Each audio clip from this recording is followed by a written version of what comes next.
All right, guys, this is Crazy Kevin here, and I'm here with UFC fighter Brady Hiestand. Brady, how we doing? Good. Living the dream. Love it, love it. Now, Brady, you got a fight coming up in June. Talk to us a little bit about that matchup and how you're feeling. Yeah, so I'm fighting Garrett Armfield down UFC Las Vegas, June 15th. He's coming off 2 wins. I'm coming off 2 wins.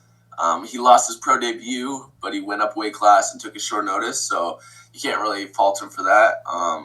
He's a dog. He's fought in different countries.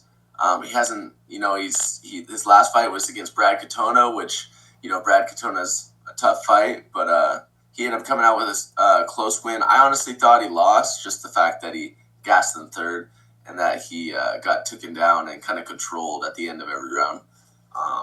But close fight. I could see them giving it to him. But yeah, it's going to be a great matchup, and I'm excited to go out there and put on a show. No doubt about it. And talking about putting on a show, do you think this matchup could be 50 G's worthy? Maybe, yeah. Obviously, I feel like I'm always in banger fights. Like, I feel like all my fights are exciting. Me and Ricky got the fight of the night, the finale. Fernie, I think, not my best fight, but Dana, that comeback victory. I think I'm just built for exciting fights, so that's what I'm going to do. I just go out there and I just put on the pressure. I don't sit back and wait for anything. So, yeah, 50 G's hopefully. Yeah, man, no, that would definitely be exciting. And one thing about Garrett, too, is I seen that he was just commenting on your Instagram the other day, wishing you a good camp, and it seems like he's got a lot of respect for you, and you also seem like you got a lot of respect towards him as well. How does it feel like fighting a guy like Garrett where you have a lot of respect towards him? Like you said, he commented on my Instagram, and usually people will be like, "What do you say?" And I'm like, "Dude, he's was super nice. He's like the nicest guy ever." So it's hard to like hate on a guy that's nice and then has good skills. So, I do have a lot of respect for him. I'm preparing like this is gonna be my toughest fight ever, and then I'm just ready to go out there. Now, this was one matchup, too, that I actually had Garrett on the show a little bit ago, and I was asking him what matchup he would have liked, and he said that the fans were asking for this matchup. What do you think the fans liked about this matchup between you two? I think we're both coming off a couple wins, and we're both like prospects in the division. So I think that's probably why they liked it. It just makes sense. We're both technically 2-1 in the UFC. I haven't lost since I got off TUF, and that was a split decision. But it just makes sense, right? And then it's funny because I didn't actually know that I didn't know that this with that podcast that he said he wanted to fight me or that the fans wanted us to fight each other. But I went down to Vegas and we actually have the same manager. But I was sitting down with my manager and I'm like, okay, like who could I fight next? Like who's in the realm of my division? And he started rattling off names, a bunch of different names. And Garrett's name popped up and I'm like, well, let's do Garrett. I'm down to fight him. I remember because I knew there was people saying that we should fight. I'm like, dude, there's people that told us we should fight. Let's just fight. And then come to find out that he said the same thing. So I think it's just fate, Yeah, no, It's destiny 100%. for us to fight. Yeah, no, it's definitely going to be a fun fight, and we're looking forward to it 100%. And, it's been a while since we've seen you in the cage. Who have you been training with, and what improvements have you made since your last matchup in there? Yeah, so it was actually a year ago yesterday is when I fought Dana. So, yeah, it's crazy that it's been that long. But since then, I've been training all over the place. I've been training with, locally, I've been training down in Lewiston with former UFC fighter Austin Arnett, and he has a few guys that will definitely be in the UFC one day. Been over to Seattle, Christian Armstrong. He's an up and coming guy. I think he's 6-1 or something like that. Going to be in the UFC soon. But a lot of my training has been down in Las Vegas, and down there I've been training with some killers like Rob Dwalishvili, Cody Steele, Brandon Marat, a bunch of really good guys coming up, on the scene. And I've taken a big value of training with those guys. It's been awesome. Also down there at 10th Planet with Andy Varela and his fucking killer of a squad. That's awesome. No, you've definitely been training with a lot of beasts, it sounds like. Now, with a lot of those guys you've been training with, who do you think is the hardest guy to train with in the gym? In the gym? Yep. Well, just in general, I think it's Marab, dude. Just because here, for the simple fact is the dude doesn't get tired. So I pride myself on having good cardio, and I think it shows in my fights. Like I'm there in the third round. I can finish someone with 30 seconds left in the third round.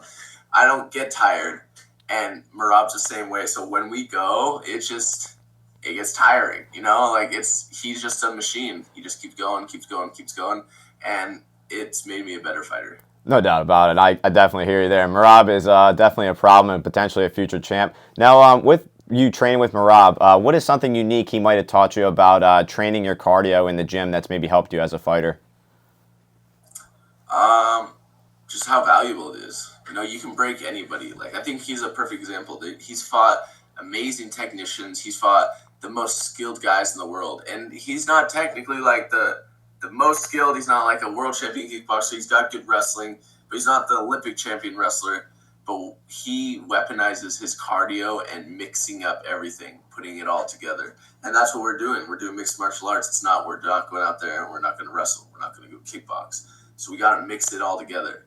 So I think he's taught me that mixing it all together with cardio is the biggest weapon in MMA. It's not having a specialized thing. It's about being able to mix it all together. Definitely. No, that definitely makes sense. Now, we first met you in the UFC on The Ultimate Fighter. Talk to us a little bit about how The Ultimate Fighter was maybe different compared to, actually being signed to the UFC now. For sure, yeah, it was way different. They treated you like you're not in the UFC yet. Like, it's not like they treated you bad, but you were in the house. You were, secluded from everything. You didn't have all the perks of like the UFC PI, unless you got injured. Then we got to go over to the PI, but it wasn't like we hadn't made it yet. We were in our trial run, and it felt like that. And I think that's the best thing to do, because it's like we hadn't made it yet. We were just on a TV show.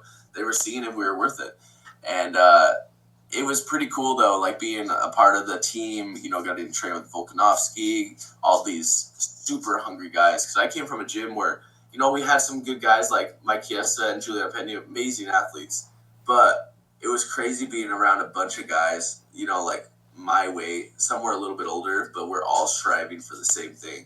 And I think it brought the best out of most of us. Oh yeah, and I'm sure it definitely did. Now, when you're trying to get on the show, what is some stuff that you have to do like during tryouts, and like who's watching you during tryouts to maybe help you like get scouted and potentially get signed to the show?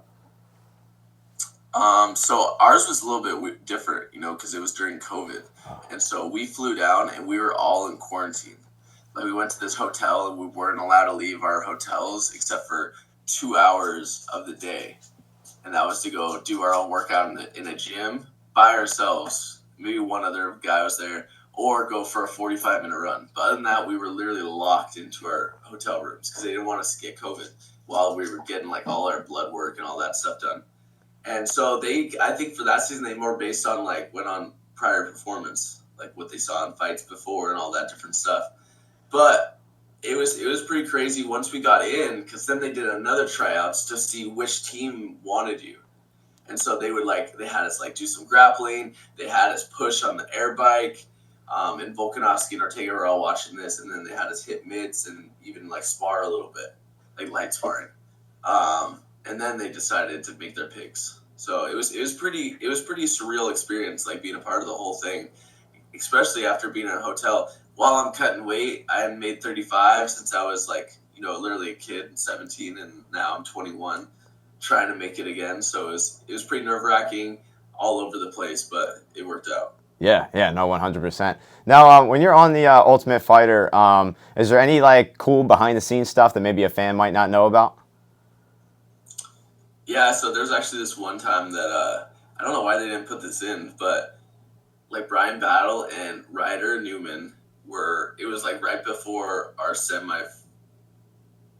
was the semifinal fight, right before we like decided who was in the finale. And they wanted to do a prank on Ortega because he was like kind of being like a stickler. So they're like, why don't we go and streak through their practice? And like the Apex is big, and they had like our buddy Scrappy come out, and he announced their names, and they literally ran butt naked through their entire practice, jumped on all over the place. It was pretty funny. And they didn't show that, yeah. I mean, that's one thing they didn't show, but it was fucking hilarious.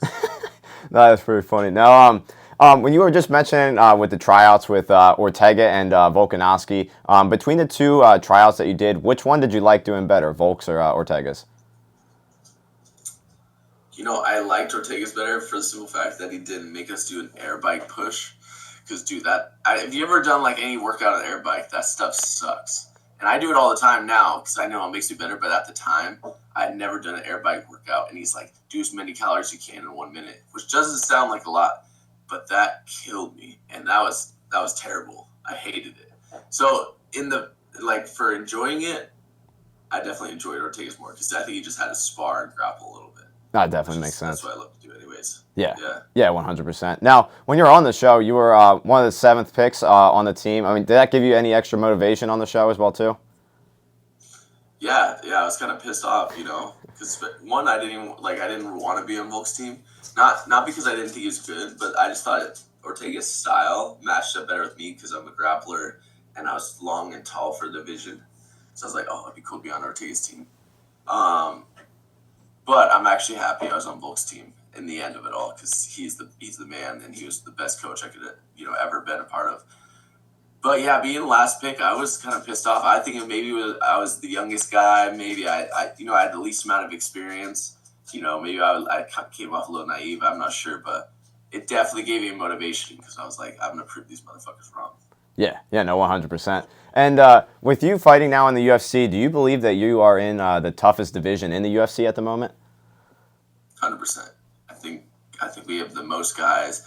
I was even talking to Sean Shelby. I was like, he's like, dude, there's so many guys. It's like everybody, like the average size of a human walking around in this world is like between 160 to 170 or 155 to 170. And that's like cutting range for 35ers, And so, yeah, there's so many of us and we're like really skilled. Like there's some good guys in the division, including myself. Yeah, no, 100%. Now, one thing, one of your previous wins, you had your manager, like, before the fight, he offered to give you, like, 5 Gs if you had, like, a call-out. After your Garrett win, do you have any sort of potential, like, future opponents in mind, or maybe your manager?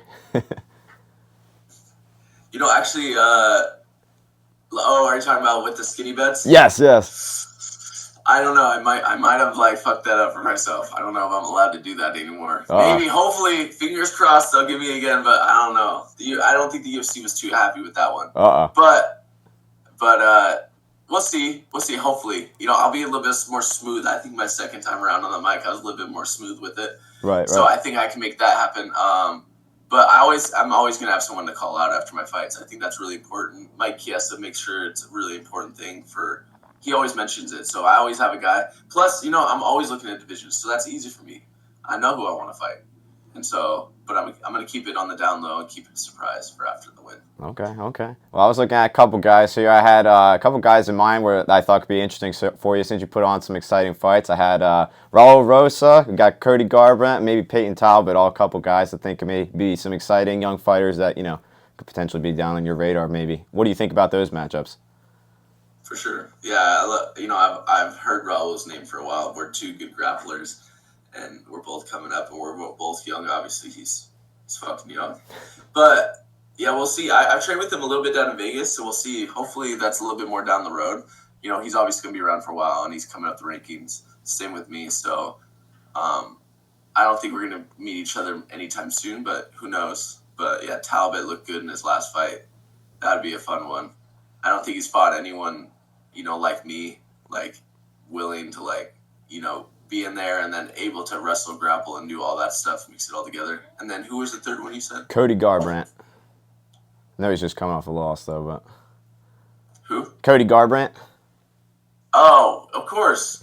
Yeah, he's actually a good friend of mine, but it would be an honor to fight a legend like that. Him, Dominic Cruz, all those guys. Those are like name builders. Those are like breakout fights.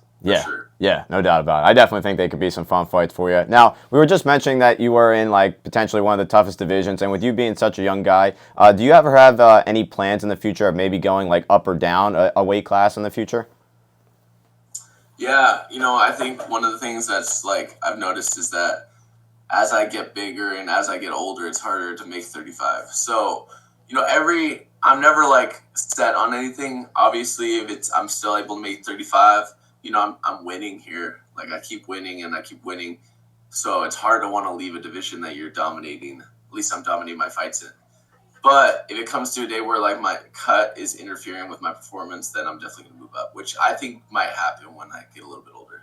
Yeah, no doubt. That definitely makes sense. Now, when you're talking about your fights and your winning fights, do you think it's a good idea to stay with that same camp and keep growing with them? Or do you think it's maybe a better idea to like maybe bounce around to a different gym and try to get multiple looks to kind of get like as much viewpoints as possible? I think it's both. Obviously, like I said, I've been down training with guys in Vegas, but my team is my team, and I'm never gonna leave my team.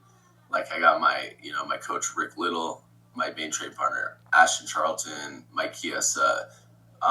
Those are my guys, and I feel like you have to have that. It's like you have to have your family in the sport, and I think it's good to go out and train and find different bodies, especially in camps. You got to find people that emulate your guy. If you don't have them at your camp, you got to go find them. But I feel like you need to have, your team, your family, your support system that will always be with you in that grind. Like got you to the show. It's like I got to the show not because I went and trained with Marab. I got to the show because I was training with Mike Chiesa, Ashton Charlton, Rick Little, Bryce Wyatt, all these guys. And so I can't forget about them just now because I have the UFC banner behind my name. It's not like anything's changed. I'm still fighting dudes, But I do think cross training is super important. I think it's super important to, grow your skill. But I think you have to have a good home base.